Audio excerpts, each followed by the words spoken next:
दोस्तों, पिछले कुछ सालों से हम यही सुनते आए हैं कि संयुक्त राष्ट्र संघ में सुरक्षा परिषद में स्थायी सदस्यता के लिए वीटो पावर के लिए यही है चीन जो भारत के लिए दिक्कतें पैदा कर रहा है।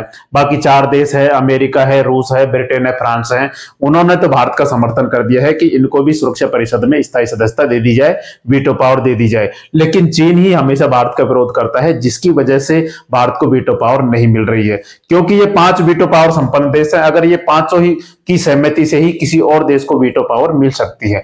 अब भारत के लिए सबसे बड़ा कांटा यही है चीन, लेकिन भारत ने भी इसका एक तरीके से तोड़ निकाल रखा है। जो दुनिया में बढ़ रही मिसाइल टेक्नोलॉजी की क्षमता को नियंत्रण करने का काम करती है, और जो टेक्नोलॉजी है मिसाइल बनाने की उसको नियंत्रण करने के साथ साथ ही पूरी तकनीक और उसके जो पार्ट्स हैं वो कैसे बनाए जाते हैं, वो सारी चीजों पर नियंत्रण करने का काम करती है, जिससे दुनिया में मिसाइल टेक्नोलॉजी की जो क्षमता है वो एक तरीके से विकराल रूप धारण नहीं कर ले। जैसे परमाणु बम बनाने की जो क्षमता है वो विकराल रूप धारण करते जा रही है। उसको भी कंट्रोल करने के लिए एनपीटी, सीटीबीटी बनाया गया, लेकिन भारत उनसे तो बाहर चल रहा है। लेकिन इसमें एमटीसीआर में भारत को सदस्यता मिली हुई है, लेकिन चीन को सदस्यता नहीं मिली हुई है।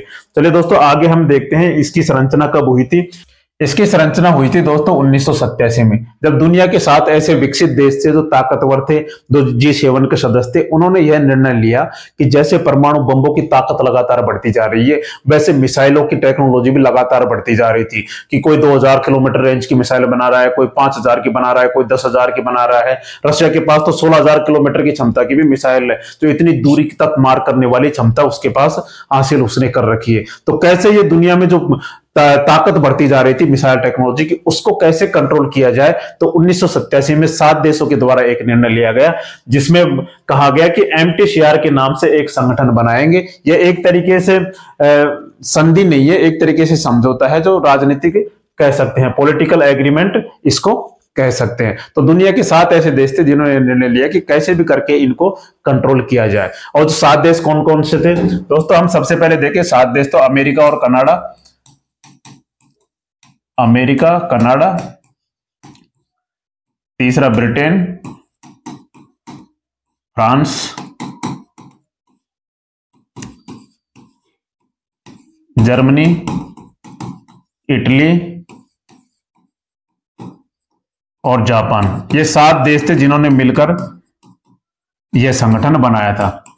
तो दोस्तों, इन्होंने क्या किया कि इनके 2 उद्देश्य मुख्य रूप से प्रमुख थे। पहला उद्देश्य तो यह था कि जो भी कोई मिसाइल बनाई जा रही है या मिसाइल की जो टेक्नोलॉजी है उसको बनाया जा रहा है, तो उसमें क्या करते हैं कि जैसे 500 केजी की जो क्षमता मिसाइल धारण कर ले, मतलब 5 टन की जो 5 टन भार लेकर जा सके, कितनों किलोमीटर तक जा सके, 300 किलोमीटर तक, 300 किलोमीटर तक। अगर ये क्षमता किसी के पास है, तो इससे ज्यादा अगर कोई क्षमता बनाता है तो ना तो उसकी टेक्नोलॉजी किसी को हस्तांतरित की जाएगी, मतलब किसी को दी जाएगी, ना उन मिसाइलों का निर्यात किया जाएगा। अगर जो इस संगठन के जो सदस्य देश हैं वो तो आपस में टेक्नोलॉजी का प्रचार वो भी कर सकते हैं, निर्यात भी कर सकते हैं, और मिसाइलें भी आपस में एक दूसरे से खरीद भी सकते हैं। लेकिन जो इस संगठन से बाहर के जो देश हैं जिनको सदस्यता नहीं मिली हुई है, उनको ना तो निर्यात कर सकते, ना टेक्नोलॉजी निर्यात कर सकते। तो एक तो हो गई 500 केजी की जो क्षमता धारण कर सके, दूसरा 300 किलोमीटर से अधिक की रेंज नहीं हो, मतलब 300 किलोमीटर से कम रेंज की क्षमता को ही निर्यात किया जा सकता है।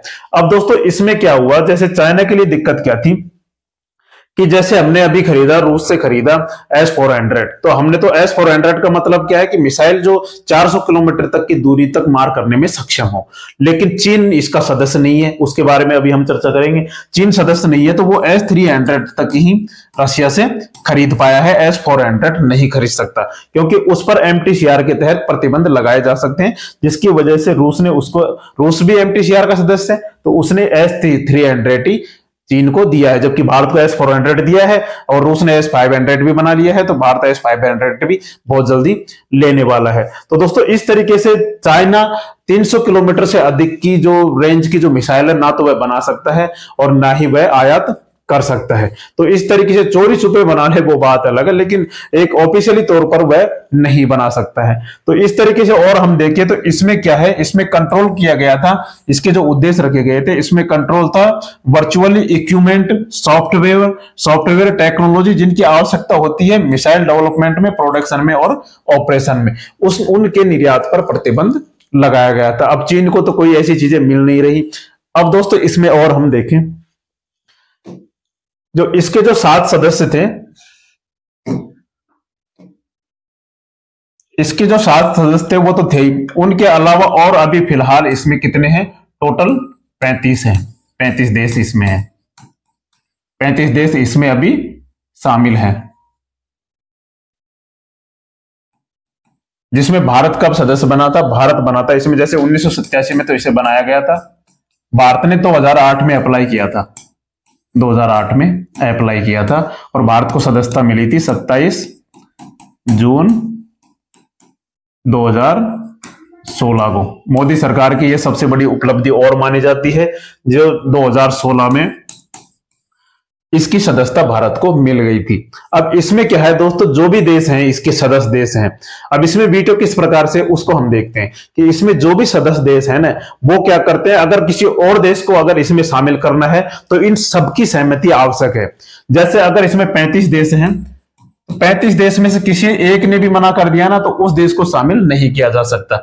जैसे यूएनओ में हम देखें, संयुक्त राष्ट्र संघ में यूएनएससी में 5 स्थायी सदस्य हैं, 5 स्थायी सदस्य हैं। अगर किसी और देश को शामिल करना है तो इन 5 की मंजूरी उसमें आवश्यक है। इसी तरीके से भारत भी इसमें शामिल है, तो 35 देशों की मंजूरी अगर कोई और देश शामिल होता है तो उसमें इनकी भी मंजूरी आवश्यक है, जिसकी वजह से ही उनको दूसरे देश को शामिल किया जा सकता है। अब चीन की इसमें एंट्री नहीं है, क्योंकि चीन ने 2004 में ही अप्लाई कर दिया था, जिसके बाद भी अभी तक इसको सदस्यता नहीं मिल पाई है। इसलिए दोस्तों चीन रो रहा है। अब इसके बारे में और हम देखें कि और इसमें कौन कौन से देश शामिल है, तो और बहुत सारे जो भी 35 देश हैं वो इस तरीके से इसमें शामिल किए गए हैं। अब दोस्तों चीन क्या कर रहा है, चीन और एक आध देश और ऐसे हैं जो ये कह रहे हैं कि चलो हमें सदस्यता नहीं मिली कोई बात नहीं, लेकिन हम इसके जो उद्देश्य हैं, जो सिद्धांत है, उसका हम दृढ़ता से पालन करेंगे। इसमें कौन कौन से देश हैं, चीन है, इजराइल है, रोमानिया है, स्लोवाकिया है। इनका कहना है कि हम जो ये संगठन कह रहे हैं उसका हम दृढ़ता से पालन करेंगे। अब दोस्तों हम देखते हैं कि एमटीसीआर भारत के लिए कैसे फायदेमंद है और किस तरीके से भारत को फायदा हो सकता है।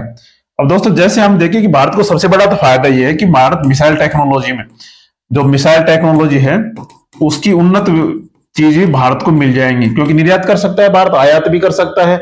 अब मिसाइल टेक्नोलॉजी सिस्टम है, उसकी उन्नत तकनीक भारत को मिल जाएगी, उन्नत तकनीक भारत को मिल जाएगी।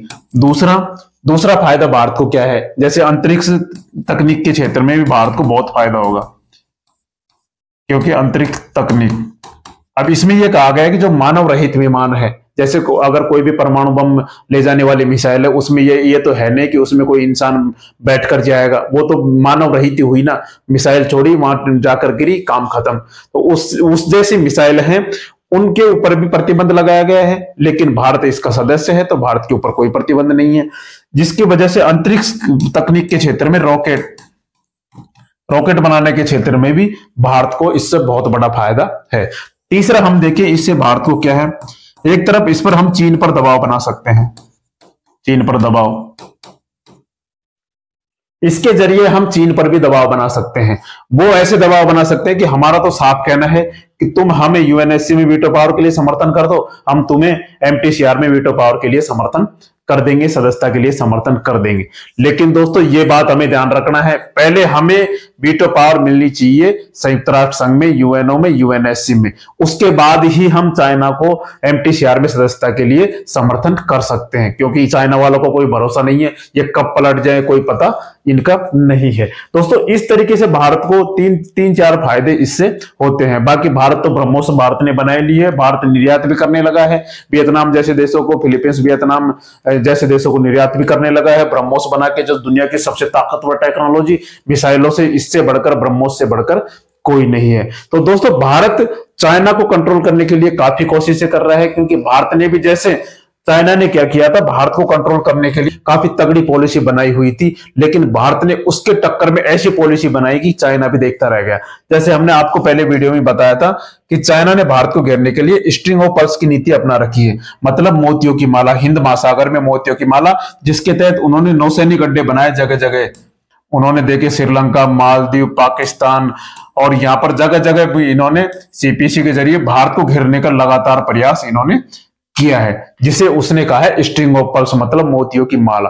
भारत ने इसके जवाब में क्या क्या किया, नेकलेस ऑफ डायमंड की माला इनको पहरा दी, मतलब हीरो का हार। अब भारत ने क्या किया, जैसे यहाँ पर सेंट्रल एशिया में नौसैनिक अड्डा ले लिया, मंगोलिया से नौसैनिक अभ्यास करता है, जापान से हमारे अच्छे रिलेशन है, इधर हम देखें मलेशिया से अच्छे हैं, इधर इंडोनेशिया से भारत के साथ अच्छे संबंध है, भारत यहाँ पर लड़ाकू जहाजों की मरम्मत का काम करता है, इधर ऑस्ट्रेलिया के साथ भी हमने एक द्वीप ले रखा है यहाँ पर, तो बहुत सारे काम भारत ने कर रखे हैं। इधर मेडागास्कर में ले रखा है, इधर अफ्रीकी तटों पर भी ले रखा है, इधर हम देखें मालदीव में भी, इधर हम देखें यहाँ पर चाबहार पोर्ट ले रखा है ईरान में, तो इधर पूरा एक तरीके से चाइना को चारों तरफ से भारत ने घेर रखा है। तो भारत ने जवाब में क्या किया, नेकलेस ऑफ डायमंड, बोले तुम हमें मोतियों की माला क्या पहनाओगे, हम तुम्हें हीरो का हार पहनाएंगे। तो चाइना को कंट्रोल करने के लिए भारत ने भी काफी कुछ कर रखा है, लेकिन जब तक चाइना भारत का समर्थन नहीं कर देता वीटो पावर के लिए, तब तक हमको भी इसको उलझा के रखना है।